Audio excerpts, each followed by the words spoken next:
I have been meaning to speak with you. I still can't believe we escaped the Ashwinders. You may not realize it, but you are the talk of the school since you saved me that day. I wonder how everyone knows about it. I told my mother in the hope that she would be more forgiving of what I have been up to if it came from me. She likely told other professors, and news travels quickly. Unfortunately, she might, in fact, have been even less forgiving than I'd hoped.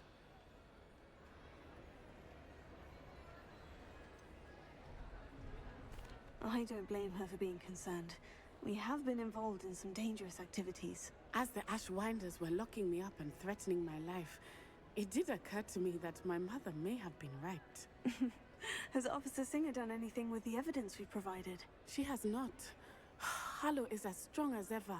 Someone needs to stop him, whether it is us or Officer Singer. If someone had stopped the monsters like him in Matabeleland, my father would be alive today. What exactly happened to your father? It was a beautiful day. My mother had gone to tend to a neighbor who was ill, and so my father and I were galloping in the savannah. Galloping? Your father was also an animagus, I take it? He could become the most majestic giraffe, and he would carry me on his back, my arms around his neck. We were on our way home when we surprised a group of bandits who had come from our village. One of them saw me just as he removed a scarf from his face. He shouted and then aimed his rifle.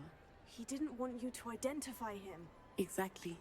In an instant, my father bowed his neck to protect me and was hit. As he fell, my father changed back into his human form. When the bandits saw this, they turned and ran in fear. Magic terrified them, and then he was gone. And it was all my fault. Your fault? How so? He died protecting me.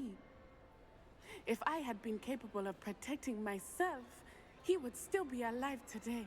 My mother and I tried to go on without him, but it became too much for us there. A few years later, we left to come to Scotland.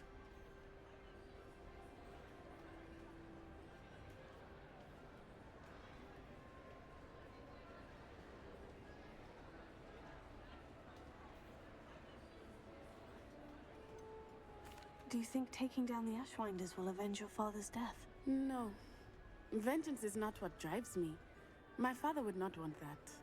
He and my mother raised me to believe that it is a privilege to be able to fight for those who cannot.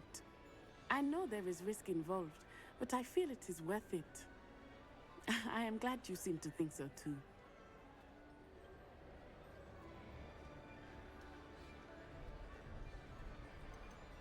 What does your mother think about all of this? Well, as you saw, she worries a great deal. She is an excellent seer, but I think it bothers her to this day that she did not see my father's death coming. She misses him, as do I. So I believe on some level she understands my need to seek justice in a small way. But that does not mean that she likes it.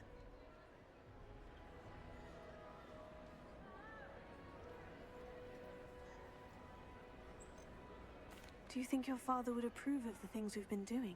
Oh my, that is a good question. In theory, yes. Although he would worry as my mother does.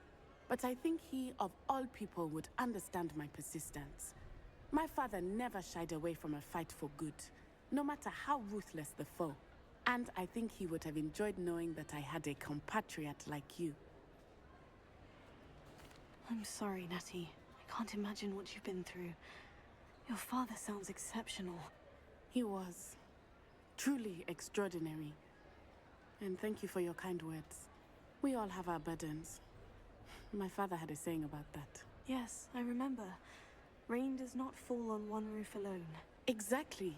Soon you and I will put an end to the Ashwinders, beginning with Harlow. And once he is gone, we will turn our attention to Rookwood. We are making progress, and we will succeed. Thank you again for saving me. You deserve all of the praise you have received.